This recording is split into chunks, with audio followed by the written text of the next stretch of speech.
I broke 3 UK records. That was at the UKSF, the big event where everybody gets together. Nice. As in the way that body movements work to create force, to create power, because that's what casting is.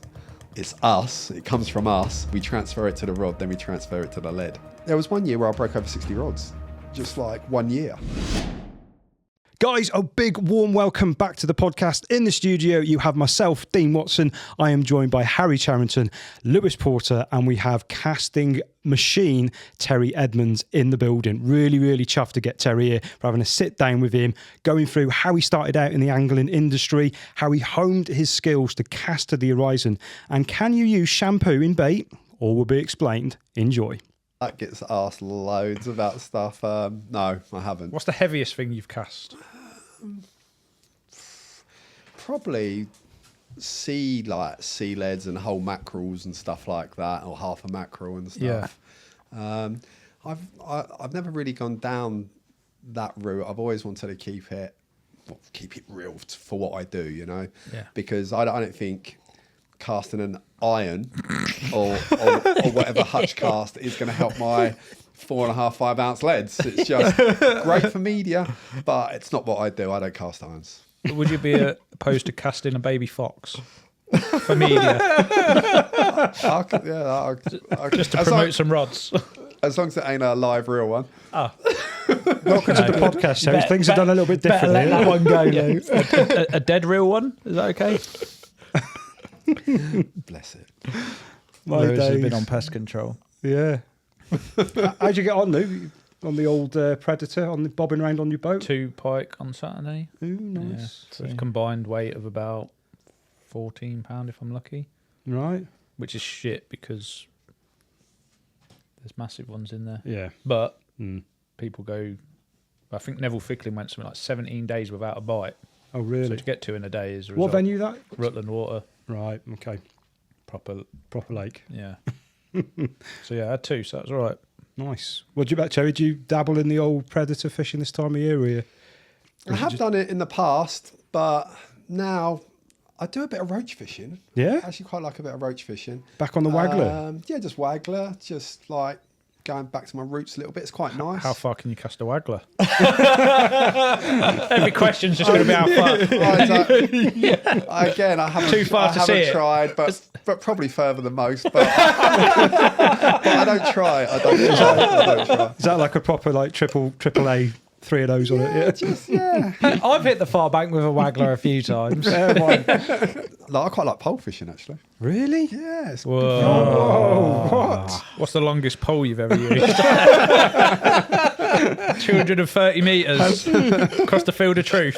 Do you know what, actually? Like, my dad used to have a floating pole. That was a method, like, years ago, where they floated a pole out there fishing shallow and the pole just starts going across the water. And I think his one was like, he had loads of these, like, parallel extensions going in the back of it. I think it was like 30 metres. Like a bushwhacker. It was just, like, ridiculous. It was ridiculous. And they just hook themselves and just ship it back and just pick it up and land it. Yeah, because it was a bit... Yeah, I think it's cheating, really. There's no skill in that, is there? Exactly. What's that about? But then again, in a lot of fishing, fish are hooking themselves. Yeah, there is that argument. in almost all carp fishing they are. I suppose it is, isn't it? So, you know, rules and regulations and all that, there's like loads of them in match fishing. But when you really look at it, like when we're asleep on a bed chair or something and it hooks itself. Yeah, you get a beep, tells you to get up. Yeah, well, go wind it in. What's the difference? You still got to give it the crank, haven't you, once you pick it up, just to make sure it is hooked. Yeah, I see you were out. Was it earlier this week you were out? What, fishing? Yeah. Yeah. Naseby. Yeah. Yeah, just throwing bags long. I like it down there in winter. I don't really fish it too much like in the summer, but in winter it's nice just fishing bags. Had a few fish. Like, I've done really well that winter out of here. Like this winter, I've had, I don't know, I must have had 17, 18 fish, like in a couple of sessions. Oh, nice. I've been down to Lions Drove in Cambridge as well. Had my first Fox 30 pounder from there, since I was a Fox, so that was nice. That's solid bags again. Like this time of year, I just find it really, really good. You can just throw them around a bit, try and find some fish, and you can just concentrate on that zone. Yeah. How often are you recasting them then? Depends. This time of year, if there's no like nuisance fish, I'm quite happy to leave them out there 12 hours. Yeah. But usually 6 to 8 hours. That's about right for me. And you're moving it. We can take so much from that. I remember speaking to Robbie Griffiths, who works with our sort of umbrella company in Preston. He's a big match angler, and he used to have loads of conversations in the tackle shop about working at the clock. So like start at sort of 10 o'clock and then 11 and 12. Just keep moving until you find where those fish are sitting and holding, and then you can have a birthday in the winter if you find them. Funny enough, I find on big waters like Naseby is I don't start on my biggest cast either. Right. Because if you start catching, they sometimes move back. Further, yeah. So if you're like there and you just cast it as far as you can and they move back, they're gone. But if you can catch them, say 30 wraps, then you've got room 35, 40, 45. Yeah, that's how I think. I think if I'm catching them at 30 wraps, if they go further, I can just go to 50 wraps if I need to. Yeah, that's what I do. No, but it's true. And actually, people like Steve Ringer have told me that in the past, where they're over places like Bodderton. And Yeah, all that's that. the same, isn't it? Yeah, they start shorter because if you start long, they move back. Well, a lot of them carp matches, whoever can cast, like Brasenose, where we're all in a long line or whatever, whoever's chucking the furthest will quite often win, won't they? Because the fish push out and then you're nearest to them. I think that if you have a look at that situation there's all those lines going out, isn't there? Do the fish want to come in amongst the lines, or if you're on the edge of them, you just got you just swim around the lines and you've got to come to your bait. Yeah, it's a really good way. But because I don't always want to fish at range, you know what I mean? I just want to fish where the fish are.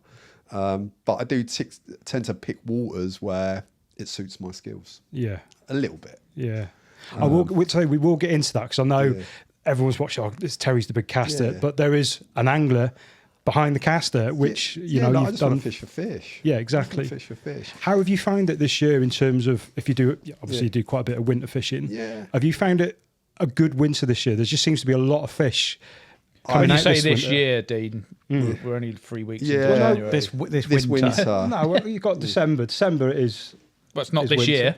Oh, not this year. No. Oh, yeah. Okay. That was 2025. Pull me up on that. Sorry for being pedantic. He's on me today. Come on, crack on, Dean. Yeah, so the winter period we're having at the moment, do you find that it's been quite a good year? I'm only saying that because we've had competitions on the syndicate where lots of people are putting their fish catches in. Moz has just had a good hit this weekend, catching fish up to 39. I think, like everything, I think if you go to a lake where there's a good stock and you can get on them, I think you can have good winters. Yeah. You're just getting in the right areas and making sure there's plenty of fish. If you're fishing a hard venue with low stock, to get on them's harder, isn't it? Like we all know that. I mean, there's a lot of fish in a lot of lakes these days. Yeah. So if you can get on them, if you're not on them, it can be rock hard even on an easy lake.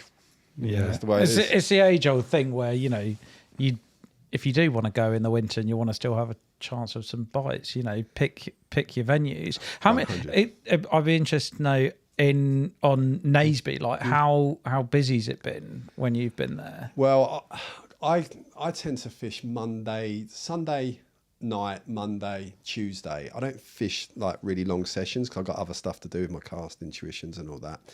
But when I go midweek in winter, quiet. There's a lot of pegs on there. There's like 2 or 3 people. Yeah, that's it. Because I was on Manor Farm last week. We were out doing some product filming. And for the period of time that the guys were there, I was only there on the Wednesday. Period of time that the guys were there, I think they saw 2 other anglers. And it's like it's doing bites. Yeah, they're catching fish. They caught. Dill had, how many do you have? 4. Dylan had 4. Mozza had 5 up to 33. Oh, it must be easy. I did about 6 or 7 hours. I had a 27-pounder. Nice. And no one else is fishing, and is that in the same area or were they spread out? They moved a fair bit. The fish moved because the guys were all next to each other for filming purposes because they're just sharing the products and stuff. I think they started off, the fish was sat in the middle and they were just catching sort of to the main bulk of fish. Yeah. But then those fish pushed further over to the other side away from the pressure. Yeah. And when I turned up on the Wednesday and chucked out, I initially chucked out to the middle, sat there for about an hour and a half, and we see one show twice about 20 yards off the far side. Right, yeah. And there was no one over there. Yeah. So I've just wound in my rods, launched them over there, and just about half an hour before we packed up, I've had a bite. So yeah, it's in a similar way to you saying they move back. Definitely that's exactly what they've done, even though that's a smaller lake. That's what they do. I've noticed it on like Naseby as well, is that they can move like side to side a little bit. Like I'm getting bites on like the right hand rod because I'm not fishing like any spot. It's just open water. Yeah. So like and I have bites on the right hand rod. So like I move my rods and I always keep one roving, and then I'll put another rod over there. I have a few bites, and then like the left hand one goes, and they've just moved. Yeah. So now I go across there. So definitely roving with bags on stock waters like that. It's a brilliant way of fishing. So with the bags, to get best distance, are you putting the lead in first? Not in first. I lay the rig in the bottom. I put a little tiny bit of pellet in there. Then the lead goes in really, really quickly after that. Right. I don't want that. I want the lead in the bottom third of the bag, and I don't want the bag too long either. So I put it there and I move it up a little bit, and I'm only really putting the pellet over the lead, and I want a long stem. Yeah. That is so important to make that fly. Stems steady it up so much in the air. Yeah. Weight forward, all the weight forward, not too long a bag, and a long stem. Are you putting liquids in to get extra weight? Sometimes I do. I haven't been like recently, but sometimes I do. But if I do again, I'll make sure it stays down the bottom of the bag. I won't inject it in the top of the bag and fill it up. Right. All the weight in the front. What are you using, like a 4 ounce lead? Yeah, 4 ounce. Fours, yeah. I use 4. There's a few reasons for that. It's for the casting, of course. Like it's going to cast. But when you're tightening up line at say 35 wraps, I don't want that lead to move, because if you move that lead, you are not fishing over bait. Yeah. So I've got to make sure that does not move. I'm so careful tightening up my lines. I'm anal with that because it's not effective otherwise. No. Yeah. It's surprising, isn't it, how much a lead moves when you're just tinkling around there with just a couple of inches. It does have an effect, doesn't it? Well, I see people like using 2.5 ounce leads or something, and they put the bag in there and they're trying to make the bag about 4 ounces and all that. Yeah. But if they're casting out of range and it's a clean bottom and they tighten that up, they're not even fishing over bait. Yeah. So it's fishing a little tiny single, and it's usually a small bait in a bag, and they're just waiting for that to get a bite because they're nowhere near the pellet or whatever they're putting in the bag. No. Yeah, you're almost casting a single and then putting a spot. Yeah. If you get a wind pick up, you get a bit of weed hang on your line. It's so easy just to slide it. And especially at range with the stretching the line, often you won't even get an indication to show you that it's moved, but it will have done. I'm like, to be honest, even when I'm fishing out over bait with like lead clips I usually use, to be fair, I'm always using heavy leads. Like I only really take tournament leads between like 4 and 5 ounces. Like that's what I take. I want to keep everything simple. I don't want to change all my stuff all the time. I just use them short. I use them long. I like a heavy lead anyway. Yeah. So I just use the same bits. I've got my PVA bag leads. I've got my tournament leads, which I can use for zigging, and with the lead clips on the bottom. And I just don't want to take loads of stuff. I just want to keep things simple. I use the same hook pattern on the bottom as I do like my pop-ups as well. So I use like a German rig a lot of the time, or a spinner. Yeah. And then I used to use a lot actually, like a stiff hinge type thing with a supple braid, and then like the D-rig. But I've changed recently to like the spinner and German that I've used on and off. And it's just simple. I just got the same hooks, same like components, same leads. Yeah. You do that the same with your rods as well. I know we were out at Lions Drove, was it in December? Yeah. And you said we obviously had loads of conversations about rods, but you were saying what would be if you could use one rod for all of your fishing, what would you use? I was like, oh well, I like using my 10s for this, and I like using my 13s for this. And you're like, but a 13 could do everything, so why not just have one set? Exactly. Like if you look at what an all-rounder is, for me, an all-rounder can do everything, and a long stiff rod can cast long. I can fish that short as well, but a soft rod won't cast long. So to me, that's not an all-rounder. So I like a rod that I can just take anywhere and do everything with. It's just simple, isn't it? Just stick it in the bag, and that's can fish a 100-acre lake at 45 wraps, or I can go down a 2-acre lake and just put it down the edge. Yeah. It's just a rod to me, like to do a job. It's a tool of the trade. Yeah, And that's it. And I prefer to master one rod than keep playing around with other rods, because then you get the feel, you know about pressure when you're playing a fish, you know the casting action, everything. I just prefer to be a master of one set of stuff. Yeah. Because I think fishing, actually, a lot of people really overcomplicate anyway, to be honest with you. I'm not really one into rigs and all that, because I've spent a lot of time with really, really like good anglers, and they all got their own favourite rig, but they all catch fish. Yeah. So I've just gone down to just the same stuff all the time. All I've got to do then, my mind is clear. I've just got to turn up at a lake, find the fish, and I know what I'm going to do. Very similar to our previous guest, Mr. Crow, wasn't it? That's his sort of take on things. Keep it simple and just go and find them, basically, isn't it? You know. Well, nothing's more important. Yeah. I mean, at the end of the day, to me, it's just a carp. It just goes around, it feeds, and sometimes there's a hook in it, unfortunately for the carp. Yeah, no, absolutely. Before we get into sort of the technical side of casting, and I know a lot of people will be listening and watching this thinking, I'm going to try and get some tips off Terry to cast it to the horizon. I want to take it back to where it all started for you, your journey into the trade, but when did the fishing bug grab you at the early age? What was that sort of scenario? Like a lot of people, it was through my dad. Through my dad, I was like born in London, and we used to go down to the canals when I was young. Yeah. I was about 3 years old, I suppose, 3 or 4. Right. And I started fishing there. And do you know what? From what I can remember, obviously a long time ago now, but they're still some of my fondest times ever. The beginning. They never leave you, do they? They're the best The bits. beginning. The best bits. The beginning, and it's just time with your dad, and you've got that youth imagination and excitement of every time the float went under. It was a quill, but it was a quill. Every time it went under, you just don't know what you're going to catch. Yeah. And it's just because you're young, your imagination, like a tench for me then was like, wow, what a bonus fish, a big tench, you know. But things change, and you still get like the excitement, but it's different. Yeah. It's like a kid at Christmas. You try and get that back again, that excitement at Christmas. It's difficult. Yeah. It's difficult because you've seen it all and you've learned from it and you've experienced it. It's all new, isn't it? You're trying to chase the buzz, though, aren't you? Of course you are. Like, yeah. I mean, I don't do drugs, but you speak to people who do, or you see it on the TV and that, and you need to do more of the same drug to get the hit that you used to get from a smaller amount because your body gets used to it or whatever. So they're trying to chase that feeling that they had the first time they did whatever drug they did, but they're having to do more of it or go on to different types of drug that are even more extreme to get that thing. And fishing's our drug.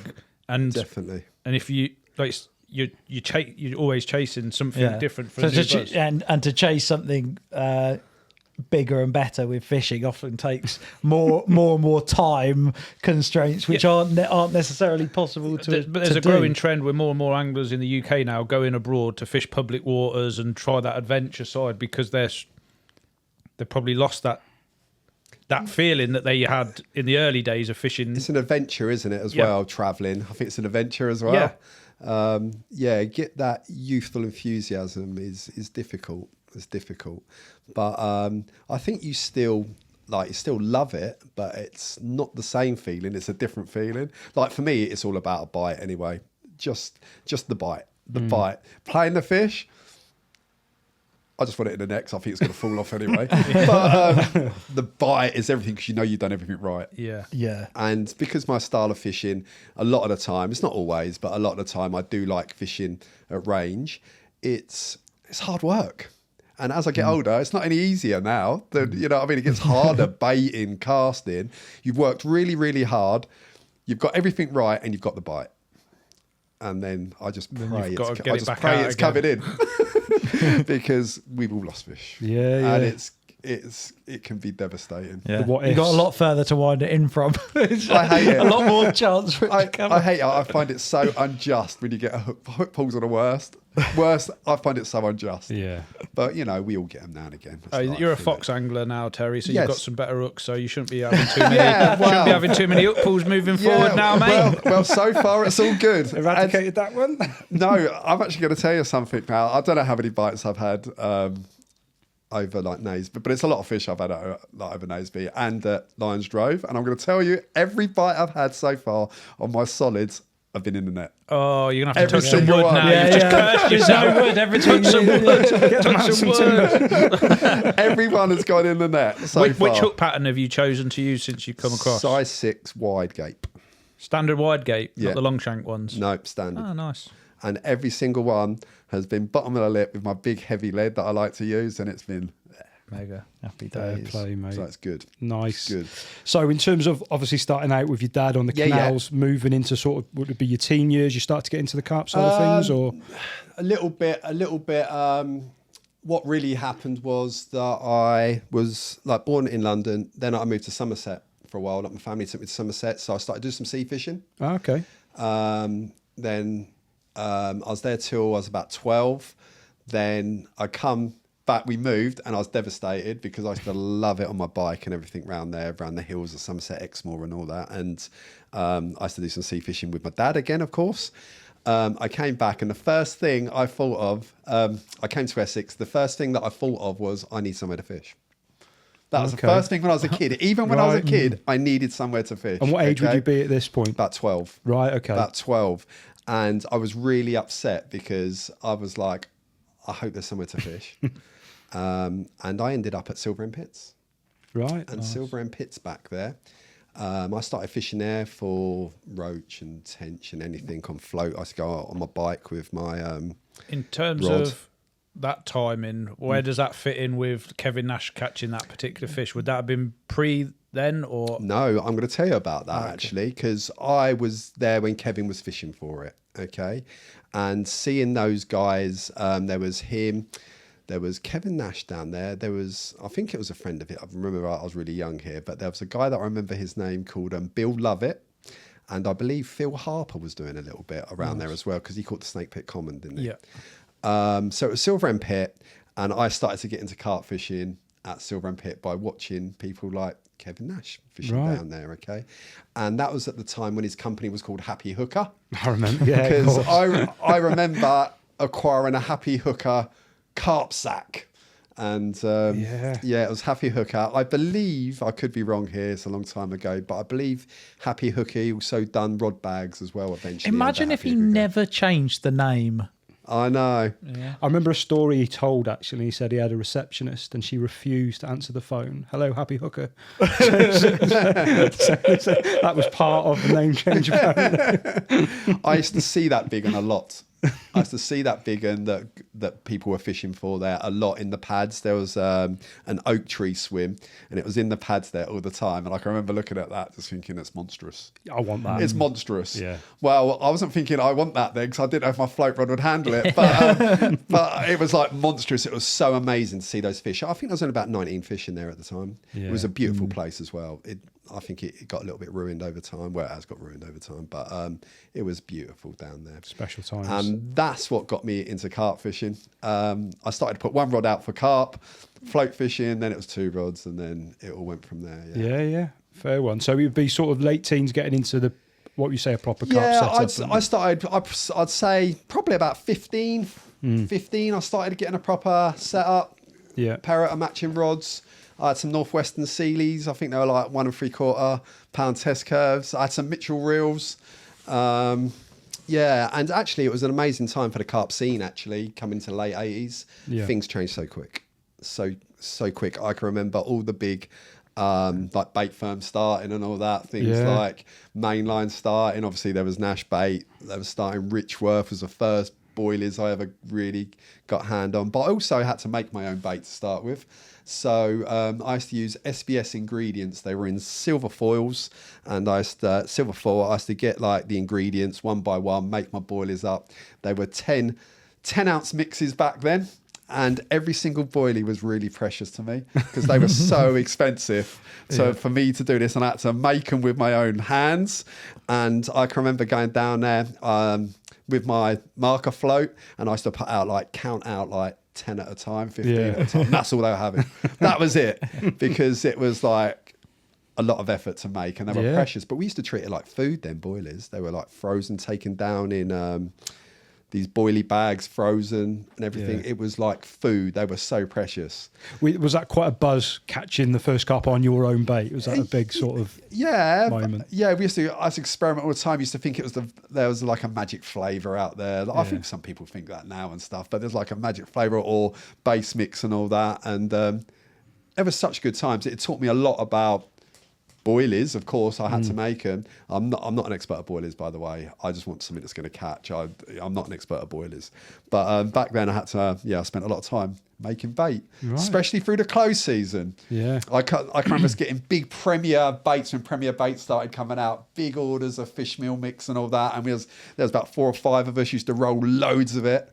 And pre-baiting at Silver End, they were really good times. Nice. Can I tell you a story about my first experience of making bait?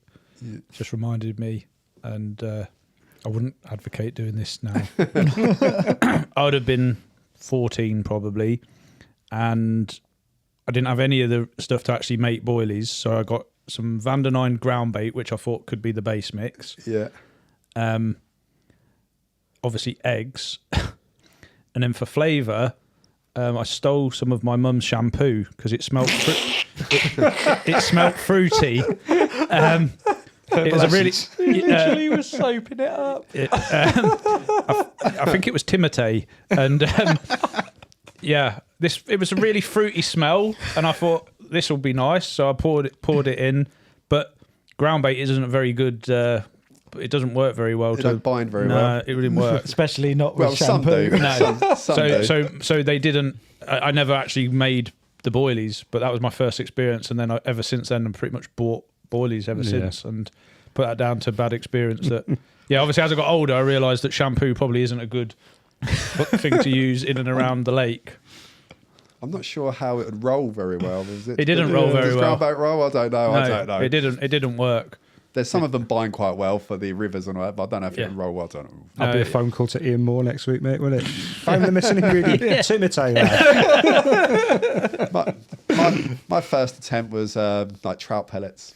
Pellet paste. I used to get a whole big sack of trout pellets, put it through my mum's blender to ground it down into powder, then roll it with eggs one by one. Yeah. Like that. Dedication. Yeah. I remember being young again. As I said, like it's a long time ago, but I can remember doing it just with bread, food colouring from my mum's cake mix and all that, with like vanilla essence and stuff, and just rolling bread into. I mean, what I was thinking, I don't know, but you're a kid, aren't you? Stuff like that. Good times though. Silver End Pit. We should all go fishing after a film, and we will have to make our first ever boilie mix that we did when we were kids and have a match.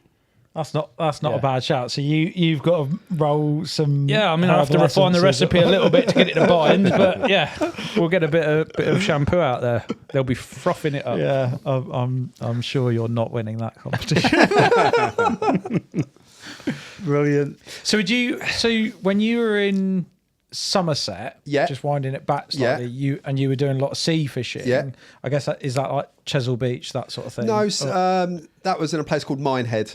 Minehead, okay. So you're on the north coast. North coast? That's it. Yeah, famous for its butlins, of course. Of course, yeah. Like, in the summer it was really, really like busy there. Of course, butlins. And were you already chucking out then? Were you sort of developing? Not really. I weren't thinking about casting and stuff. I just thinking about it wasn't catching fish. that. Just catching fish. There was a little like lake there as well that I used to do like some tench fishing with as well. So casting wasn't on my mind back then. Yeah, just catching fish. Not thinking casting. What age was you when you did realise that? Oh, that went a bit further than I was expecting. Well, I was always quite. I struggled to cast to start with. I struggled because what you have to remember is back I was at Silver End Pit, okay? Had some fish out at Silver End Pit, and then I moved on to places like Layer Pit, Frying and Fisheries, what was called Hadley Barnes back then, and Chigborough, which there was... the C-Mex one, or the... What was the C-Mex one, or the... No, the one, it's a bigger one. Is it Scrady Mere and all that there, isn't it? It's day ticket. Yeah, yeah. Like, it's day ticket. And there's a swim there called the Long Chuck Peg that goes to, like, an island, like the back of Ireland. And I haven't been there for a long time, but I don't think it's that long a chuck. No. I think it's probably about 105 yards or something like that. I don't know exactly. But I used to go there, and I had soft rods. I couldn't cast. I didn't know what to do. And that was when I got interested in casting. And remember back then, there's no media, there's no internet. And I used to start reading books, people like Rob Malin, like Julian Cundiff and people like that who was fishing at Willow Park in the winter. And they were just showing like things how to cast. And I used to look at that. But I couldn't cast back then.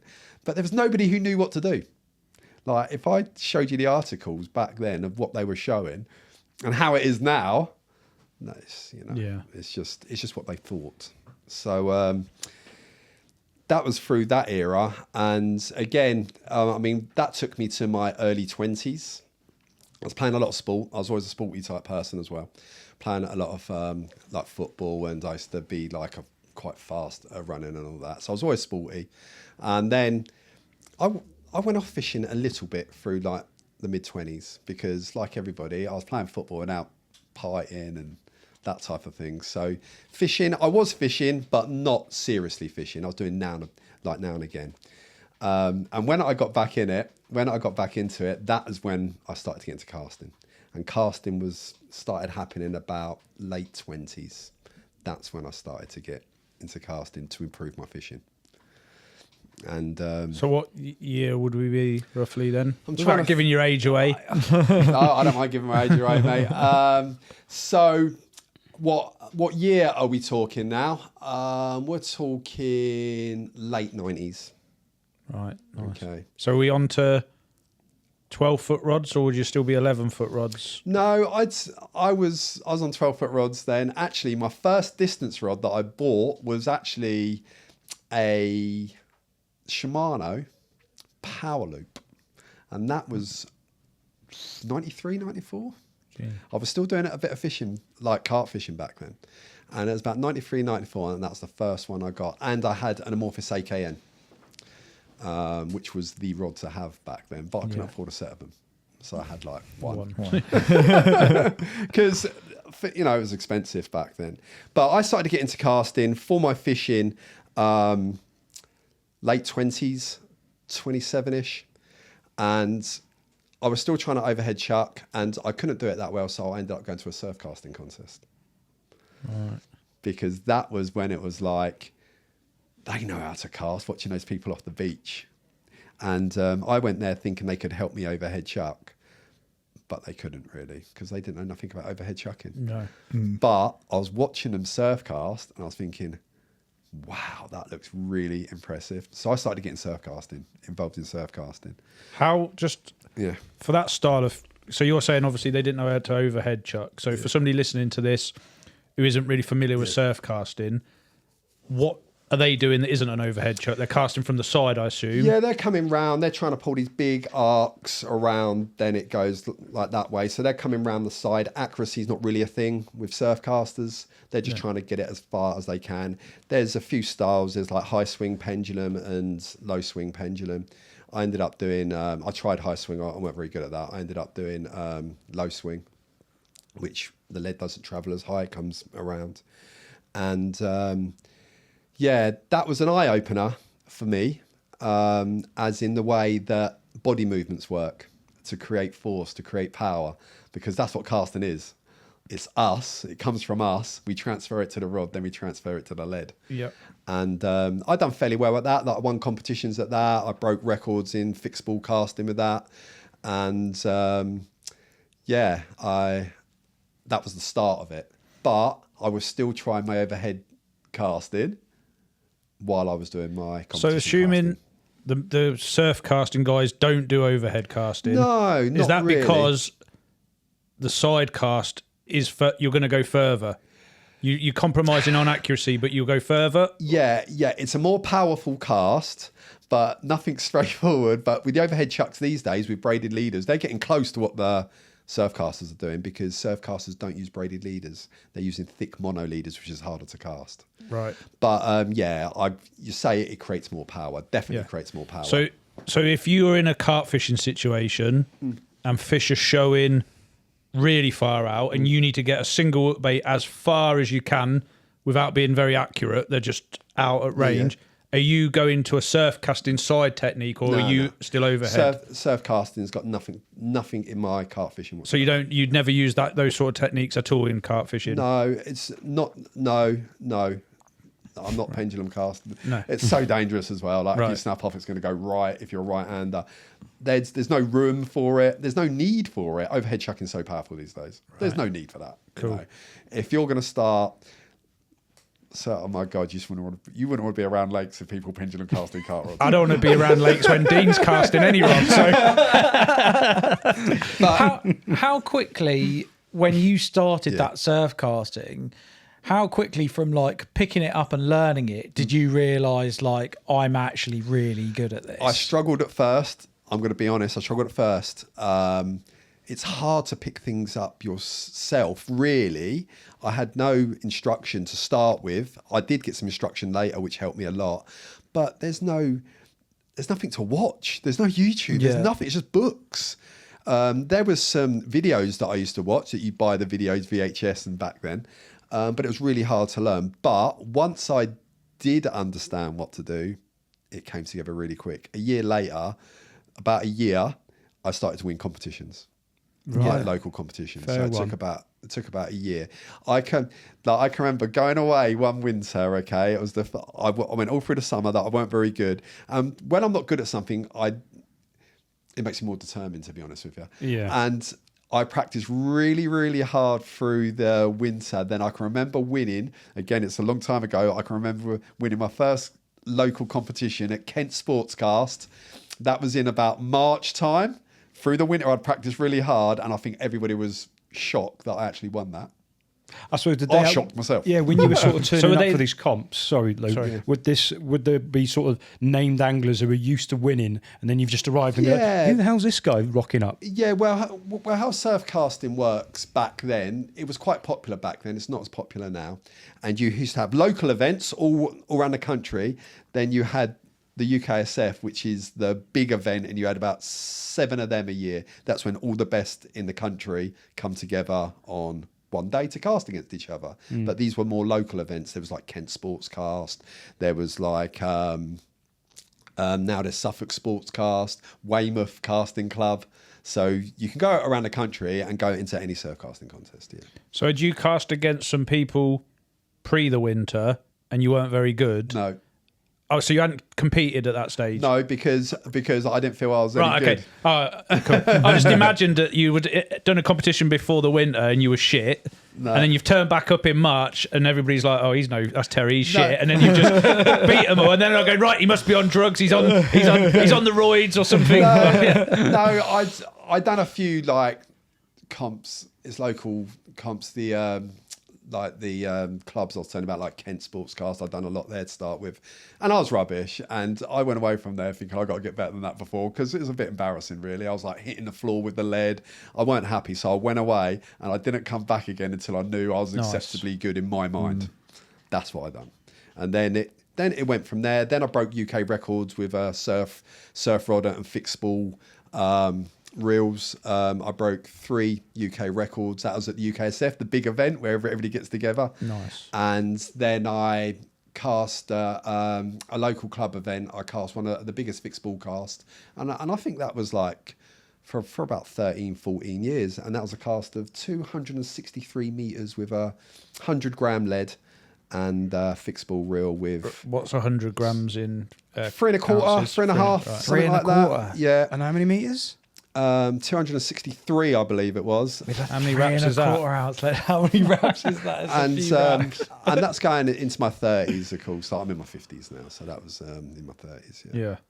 Wow, man. So- And that's like, is that 14-foot rods? Like that can go from whatever that you're comfortable with, 13 to they go up to 15, but most people are around 14 foot. You're right there. Right. Yeah, it's about 14. Is that the furthest you ever cast the sea fishing rods, or did you go further? No, with like multipliers in local competitions, that I went a little bit further, but not much further like than that. I think it was 266 meters. I think it was a meal 267. Can't remember now. And then in terms of carp fishing, Yeah. what would be the furthest cast you've recorded yourself doing with cart rod, cart reel, that setup? Well, I want to go to that now, Oh, actually, okay. because what was happening, I was doing that, but I was still like fishing carp lakes, like a small lake, actually. I can remember at a time I was fishing a lake that was called Cowlands back then. It was close to me. And I was still doing like my carp fishing, and I was still going around to Layer Pit and places like that, and I was still trying to improve my overhead chucking. So as I was practicing that, I started to do my overhead chucking, and that started to get better and better and better, okay? People started to ask me to help them cast. So people were coming to me, and I was helping them cast. And then I started to go to like, it was like a jump. I was suddenly doing like, say 120 yards, then I was doing 140 yards, then I was doing 160 yards, 180, 200, 220, 240. This is insane. And of course, there was people out there that saying, "Oh, you're not doing that. Like, you're not doing that." So what ended up happening, I went up to Wales in a competition. They do surf casting competitions, like a lot of the carp casting in this country it's surf casting courts where they cast the carp rods. Yeah. And I went to Wales, and I thought to myself, well, I'm going to have to show everybody that I am casting these distances, aren't I? So I went up there, and I cast 232 meters that day on an official court. It was all measured. I had my line measured and all that to make sure it was in the carp casting rules back then. And that was the beginning of it. And there was a few people through Europe. There was a guy called Ludmil who I spoke to a lot from like Bulgaria. He was doing his thing.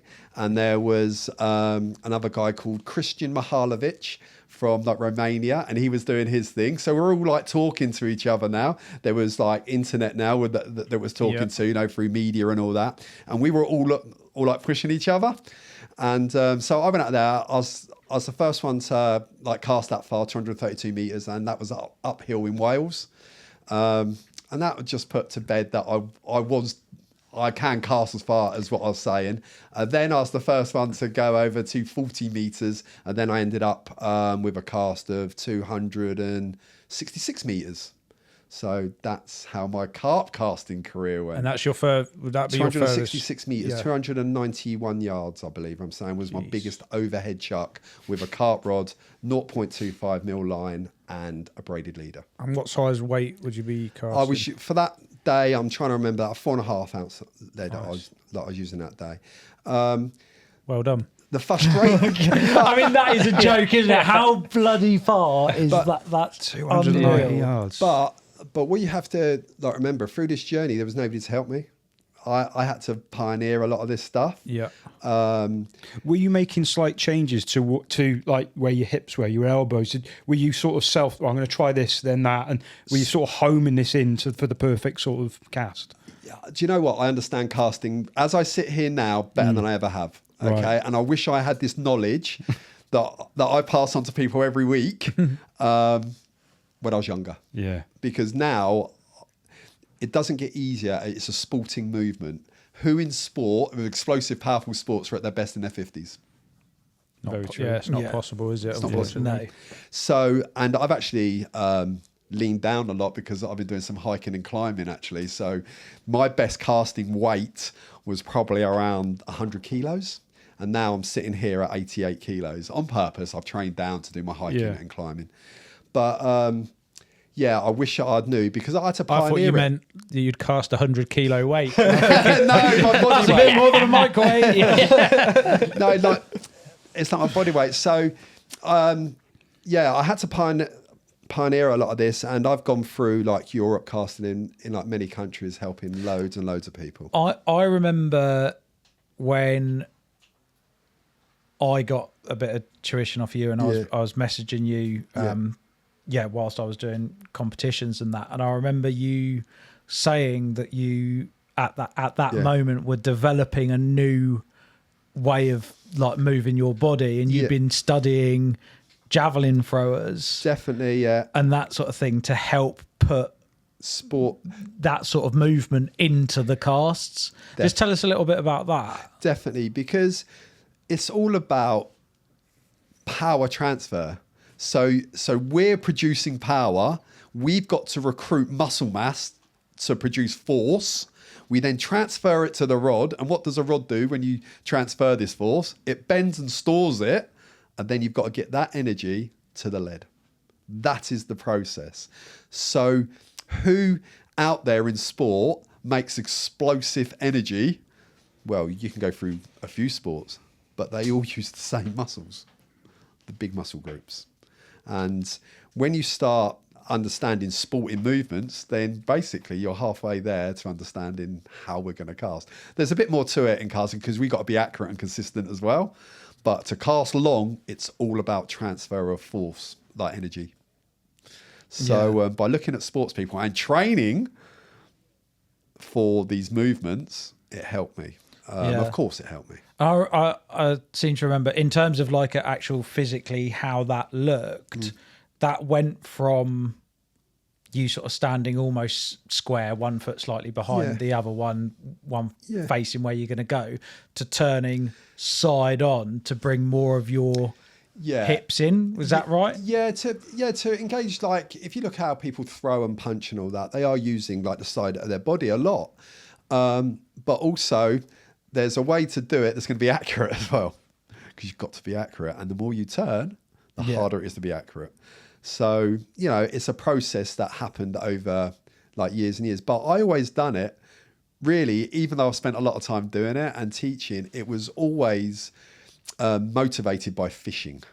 I was never somebody who, I push my casting as far as I can, but there was always in the back of it, this technique I have to do that I can use for fishing. Yeah. I don't want a technique I can't use for fishing because it's got no relevance to me.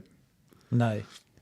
So with your own fishing, do you look for a ticket where you can fish far, or does that come in your consideration? Do you think, I know if I join that lake, most people can only fish this far. I can fish further than anybody, therefore I can have a better chance. Or are you just as happy to go on a lake where everybody can cast as far as you and you're fishing more comfortable?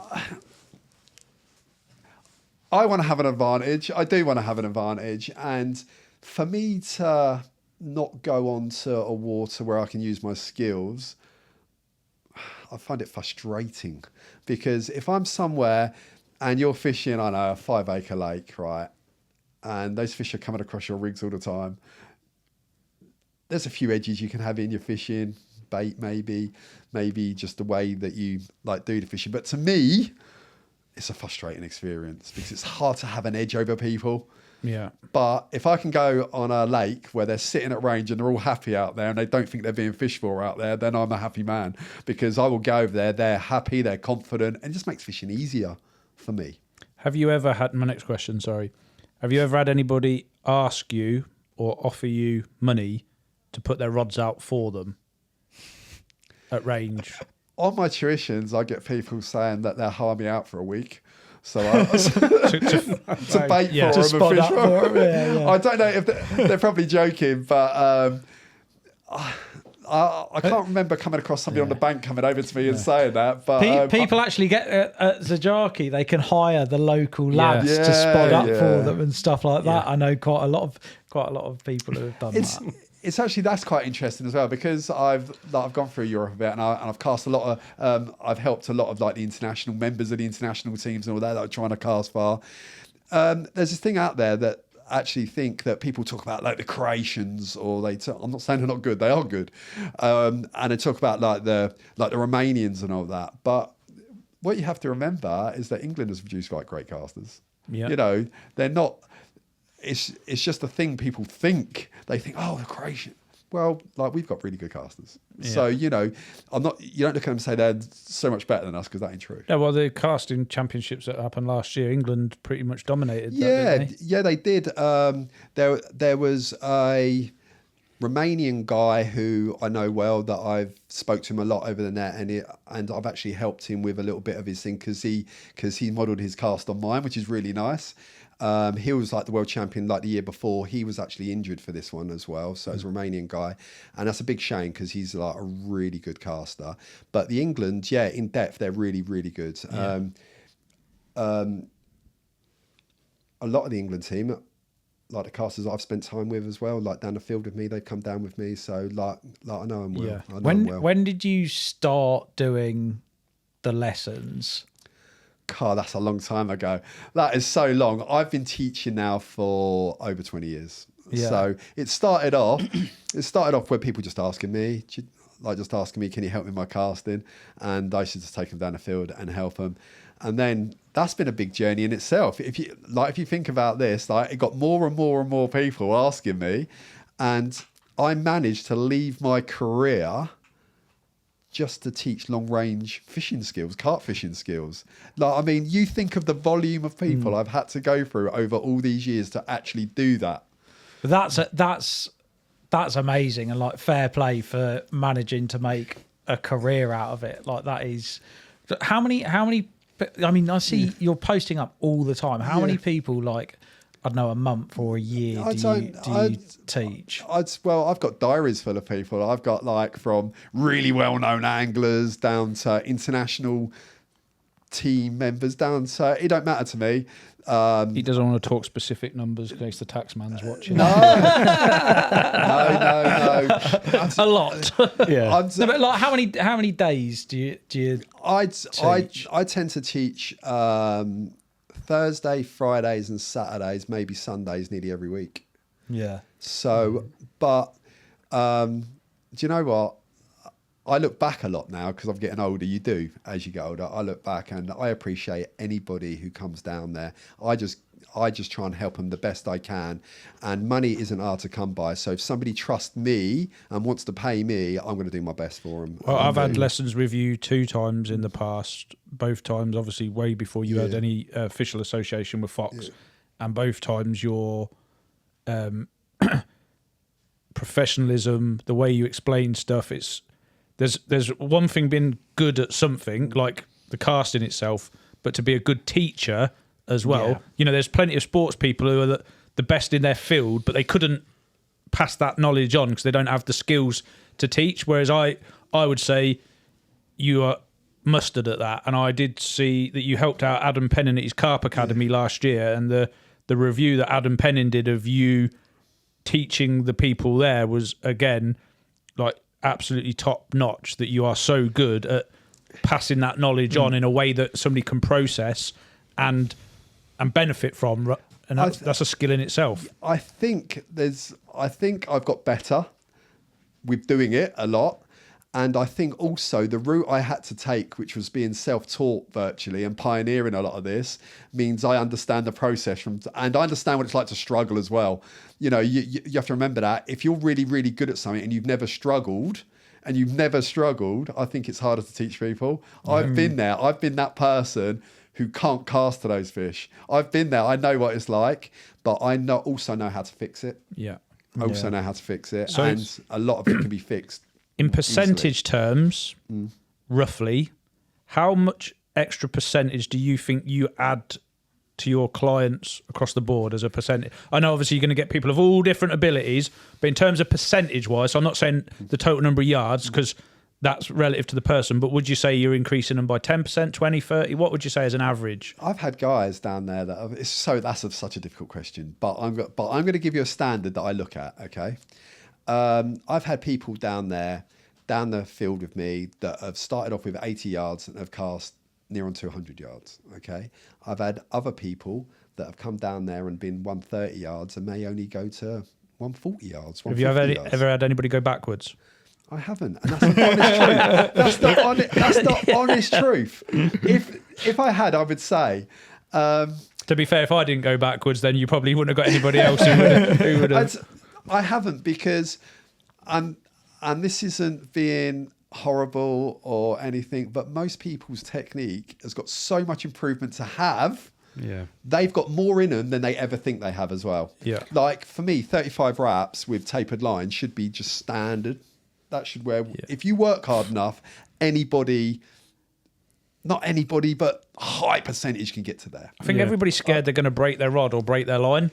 For me, the people I speak to they think that they're giving it everything and they're scared of giving it any more.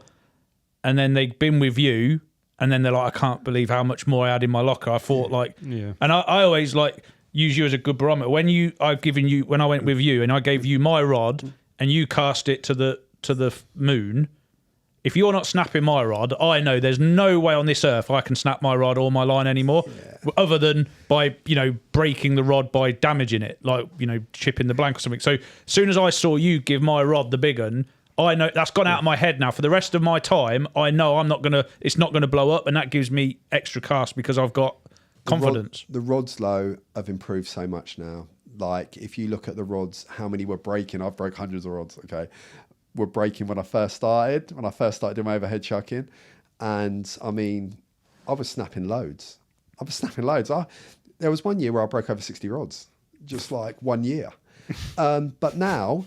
Okay, I'm getting a bit older now. I'm not the same Is this as I mostly was. clients' rods as well? No. It was a lot of prototypes, but I have broke some clients' rods and I have sorted it out afterwards because they have asked me. They've gone to me. They always say this to me. They go, I want you to show me what my rod can do. And I'm like, I don't really like that, to be honest with you. I don't like doing that. They said, no, I don't care. Just have a go at it. And I have had a go at it and I have broke a rod and then it's different. Then they're like a bit upset and all that. Granddad, give me that rod. but I've always sorted it. I've always sorted it out, and I've helped them out and that. But I don't cast people's rods anyway. But if I do, it's like softly. But rods have got so much better now. With the your tuitions, that I know we've talked about the physics of it, of the weight transfer. Yeah. So when you're turning up on these tuitions, what is the common mistake that people are making?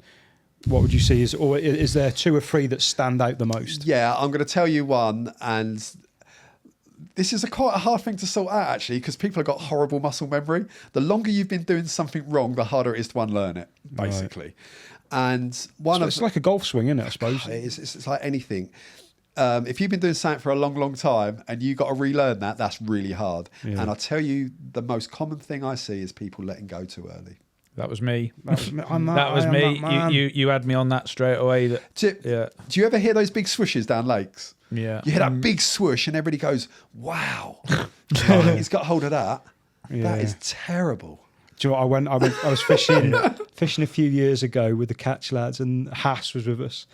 And I walked round. He goes, all right, Dino. He goes, yeah, you out? He said, yeah, I thought you were fly fishing, actually. I was like, oh, yeah, that's not a good sound, because you're letting go too early. You're not transferring energy. Yeah. And that is the first thing that you got to sort out with people. Is that the hardest thing to fix? It can be. Yeah. It can be. But as you go through the process of casting, there's other things as well. But that can be one of the harder. I've had people, and I felt sorry for them. And they've been trying to cast flatter and let go later and all this. And they've been there for 3 hours. And they still can't do it. And these are guys that have been fishing for 30 years. Terry, I'm in the room still, mate. You don't have to keep talking. And they're saying to me, God, you must be getting really frustrated. And I'm saying, no, not really, mate. You're the one who's going to be frustrated because you want to be better. Yeah. I'd be frustrated if it was me, because it's like your brain and hands aren't working together. But I remember when I was with you 2 years ago when you did it, and I was letting go too soon. And when I caught it right, the feeling is so noticeable when you catch it right. Like you say, you don't hear the noise, and it's different. It pings. It's like, and that is when somebody says, "Oh, it looks like you put nothing into that," and it's gone a real long way. And the thing is, these are people. A lot of the time, these are people that don't really understand casting, to be fair, and it's because it looks smooth and you've transferred all your energy and it's gone a really long way. You see that we posted up you casting our heli clips with a 5 ounce lead, and you done 55 wraps, and we've put it up. And everyone's going, there's no way that's that. I know. Because you do make it look so easy. Yeah, and the thing as well is, because it hits the clip so quickly, people say there's no way that could have gone that far, because it hit the clip. But you think, it's the fucking speed it's traveling at, like, and height, yeah. and height. Yeah. So you can make something hang in the air a very long time, but because it's going up, it don't mean it's going forwards. and it is something that you like. You know, you get comments, and everybody's entitled to their opinion, but. Don't you think after all these years of casting competitions all around Europe with all these guys, You might have been found out by now. I think I would have been found out. If you was I think I AI would have been driven. found out. But that's it. I mean, you got to anticipate that comments like that are from people who maybe don't necessarily know. Yeah, they don't understand. And actually, I think rather than, I keep myself a little bit. I don't get involved in too much stuff of that. But if they really understood casting and they came and see it for their own eyes and see what's going on or understood what's going on, then I think education's better than just saying Condemnation. Oh yeah, you don't know what you're talking about and all that. There's a bit they don't know what they're talking about, but they're entitled to their opinion. That's what I'm saying. Everybody's entitled, but That's very diplomatic of you, yeah, Terry. I know, but I don't want to hassle with He's old and anybody. wise. I'm older, and at the end of the day, it don't matter. It don't matter because everybody's seen what I can do, and I've got. I don't have to prove myself to anybody now. No, absolutely. I'm in a really happy place now. Okay, I've gone through trying to cast as far as I can and be competitive and all that. I just like now helping people, and if they don't want my help, they don't have to have it. If they don't believe me, they don't have to believe me. I don't care. I mean, I probably know more carp anglers that have had lessons with you than I do that haven't, and I don't think I've spoken to one person who hasn't come away from a lesson with you going like, it was brilliant. I learned so much. I can cast further. Yeah, It's way worth the money compared to a lot of stuff that people spend their money on in fishing that won't make a difference. Yeah, this actually makes a difference. Like you'll see, we launch product and people go, "Oh, it won't catch me no more fish, will it?" No, it might make you sleep more comfortable tonight, but you ain't going to catch no more fish. But spending money on a lesson with you will catch them more fish. Maybe not on the lake they're on right now, but at some stage in their fishing when they need to push the limit, you are going to make that difference. Plus, I'm just going to add one more thing while I was thinking about it, because if I didn't, I'd have forgot what I was going to say. It's not always about casting your biggest cast, okay? That's something else that I think people think it's all about, I don't need to cast that far. Well, no, but if you can cast further, when you come back, it's so much easier. You're consistent, you're accurate. If you're a 180-yard caster and you're fishing at 100 yards, that's like easy. Yeah. And you get less tired as well. Yeah. It's because you're using a more efficient technique. I have another question. I have loads of questions. I could ask questions all day. A lot of anglers think they can cast a certain distance, and the reality is they can't. Yeah. So out of the people who come with you, how many of them would you say are slightly delusional about what they think they're fishing at? Has it changed a bit now because of wraps and stuff, and people are it's a bit more obvious? Wraps can make it a bit worse. Right. And I'll tell you why. Wraps, in some circumstances, is just going to measure how much line's off your reel. It's not going to measure where it lands. No. Okay? There's a difference. If you cast high and you cast in a big crosswind, there's going to be a lot of line come off your reel. If you hit the clip, it hasn't gone as far as you think. Yeah. I can also really tell, I don't want to know, when somebody speaks to me about casting, and they say, and they're going to come with me to be shown how to cast a lesson, it doesn't matter how far they cast. All I worry about is technique. If the technique is right, the distance sorts itself out. But yeah, I think there's a thing on media as well that say that you go out there and you say, oh, I'm a 30 wrap caster, everybody thinks they can cast further. And I think there's a bit of an ego thing online. Like, oh, I want to sound like I can cast far. But I would say that most people think, I don't know. I don't know if people think they can cast further or not. I think there's a lot of people who lie about it. Of course there is. It's like, I just think the perception, thing. though, the perception when somebody goes, yeah, I see a fish, I cast to it at 120 yards.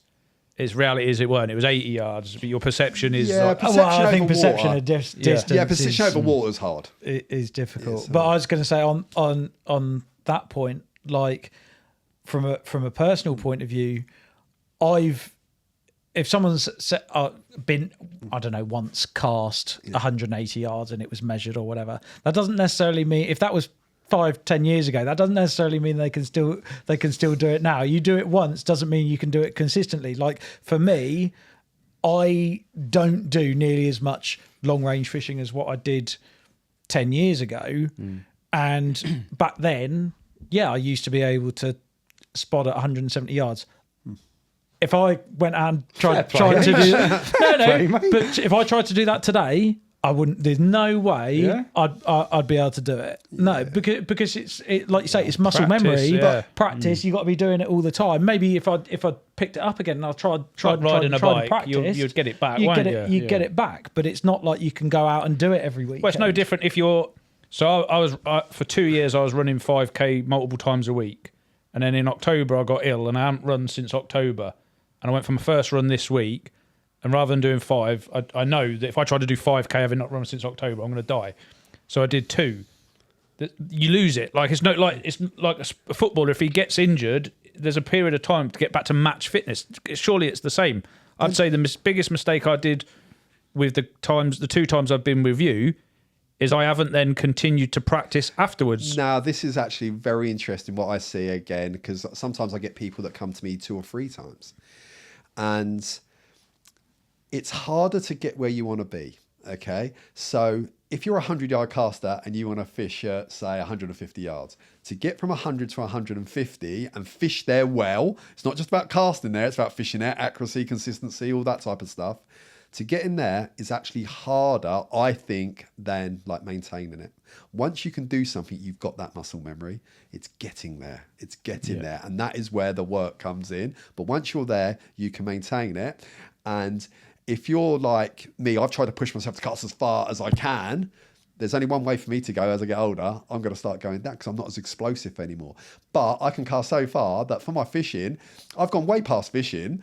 I'd like, you know what I mean? Fishing distances, I don't need like 260 meters to go fishing. That's all competition stuff, okay? Yeah. For fishing, I believe that if you can get yourself up to fishing well, say at 35 to 40 wraps, that area there, I think that's going to serve you well for nearly all your. If you can fish well at 40 wraps, it's only a few cases you'll need further than that. Yeah, I think that's 35 to 40 wraps with tapered line. I'm just going to use tapered line. If you can fish well there, I think that's going to cover most of your fishing.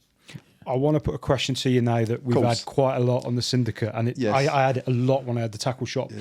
Test curve of a rod. Yes. Now you're on about, I had people come to count and they'll be like, right, and they'll be small guys, they're not big casters, and they've been told, I need 4-pound rods to cast a distance. You've got to be able to compress that rod as an angler, surely. Yes, but test curve and action are 2 different things. Yeah. Would you say some people will have a 3-pound rod and cast it further than they can a 3.5? Not really. Right, okay. Unless they could be a youngster or something like that, then yes, maybe. But again, I'm just going to use my experience of teaching people, okay? Yeah. If you've got half a technique, most people are going to cast further with a 13-foot stiffer rod. And I'm going to tell you why. Okay? Because with a rod, after it's bent, okay, when you stop that rod at the end, it's how fast it transfers energy. A soft rod will never, ever cast far unless you're going to use really stupid thin lines. Let's just talk about 15-pound line. What's that? 3.7, 3.8 mils, something like that? Yeah. A soft rod will never cast that far. I can bend that rod as much as I want in a technique. Say a 3-pounder, I can bend it. When I stop that rod at the end of the cast, it's not going to recover quick enough. So the energy transfer is slow, lead speed slow. Okay. So if you're going to buy a rod to fish at range, make sure it errs on the stiffer side. So that snap back straight is so important. Well, if you transfer energy slowly, that lead speed ain't going to be high. I assume it would be similar like in the pole vault. If the pole was too flimsy, it ain't going to catapult you over the bar as quick as what you would need with the. There must be a certain stiffness of a pole in a pole vault that is the optimum. It's like I'm sure that like you guys have you ever tried to cast a big feeder on a feeder rod? Have you felt that? Have you stopped it and it takes a while to recover? Yeah, that is never going to go that far. Yeah, I know feeder rods have got stiffer. I know that, but But that's the thing. Feeder rods have got stiffer. Why have they got stiffer? Because they need to transfer energy quicker. Yeah. So if you go to the shop, if you went to the shop, went into the tackle shop and somebody said, I don't think that you can bend that 13 foot 3.75. I'm going to give you a 3.25. You just bought a rod that'll never cast far. Right. There you go. Never. Yeah. Unless Dino's thinking, Jesus, I've told so many people. Where's the Phone's blowing up here. Where's the limit then, Terry? Where's the limit? £7 test curve, £8? Like where? the limit is to basically now. Let's just go to competition casting now.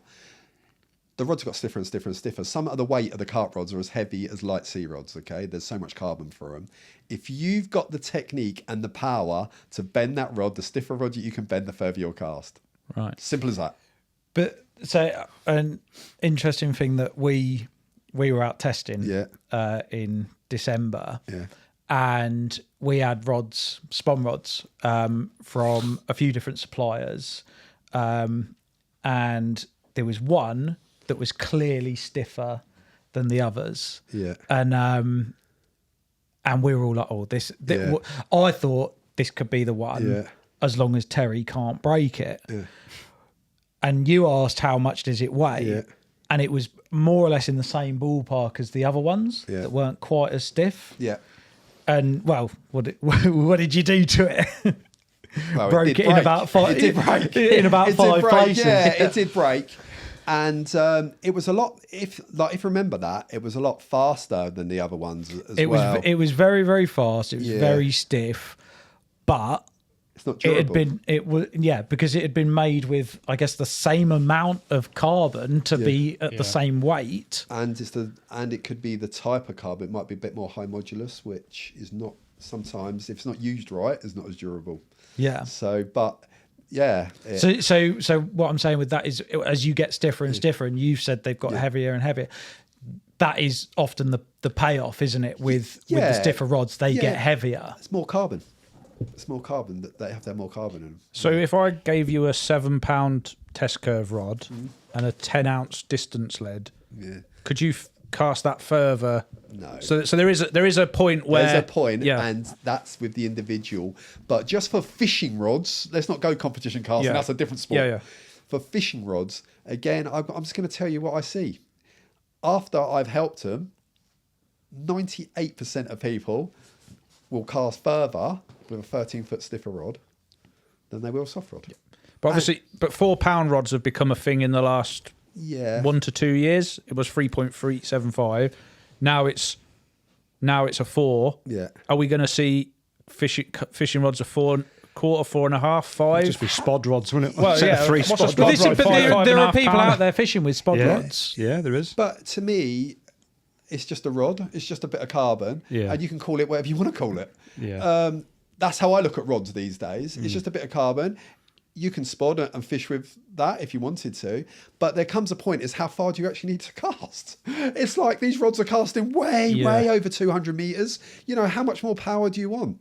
I want to, I've been using like the X6s and the tips in them have been fantastic. They'll cast as far as I need and they're brilliant fishing rods. I think a lot of people might even go to a point where they're overpowering themselves. A 3.75, that casts way far enough. Yeah, you've still got to land a fish. You still got to have a bit. You've got your play. You got to get your lead out there, but you've also got to play them down here. Yeah, exactly. But it has to be stiff enough to transfer energy. That's what I'm trying to say. Yeah. It's got to be stiff enough to transfer energy quickly. If it don't, it's going to hold you back.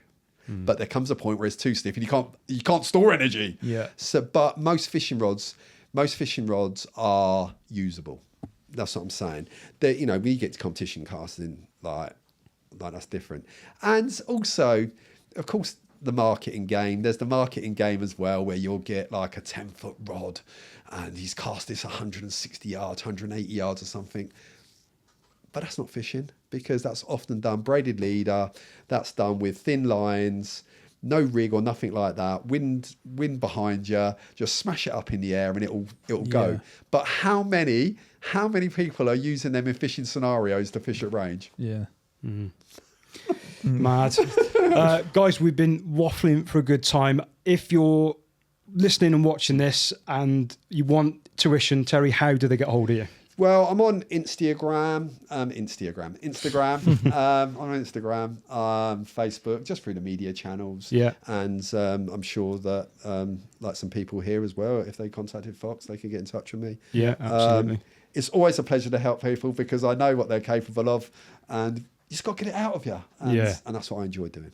Cool, man. Mega. Right, guys, we're going to get into competitions now. Before we do that, there is Fish of the Month, which we run on our Syndicate Facebook page. If you're not part of the Syndicate, where have you been? There's a link in the description of the comments on Facebook. Hit that link. That will take you over there. And if you've been out on the bank and you've had a nice fish, you can upload it, and that gets you a chance of winning some lovely fox kit. I'm going to show you our Fish of the Month because it's an absolute belter.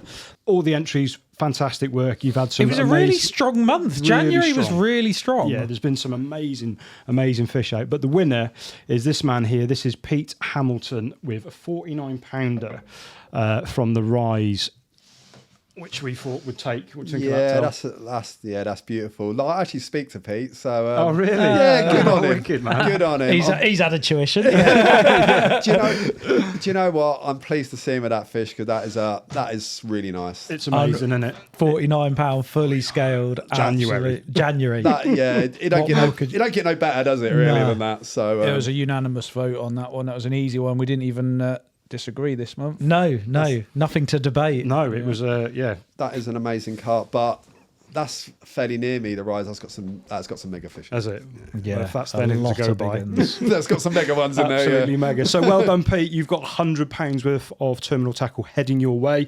And moving on to this podcast competition, if you want to get your hands on another Edges bundle of hooks and bits and pieces and spoms, all you got to do is in the comments of this video, let me know what was Terry's biggest cast in the carp competition, and then in that comment also tell us where are you fishing this year as well. Let's know the venue you're homing in on for 2026. Guys, other than that, it's been an amazing podcast again. Terry, thank you so much for popping in, mate. No, thanks for asking me. Yeah, it's been good.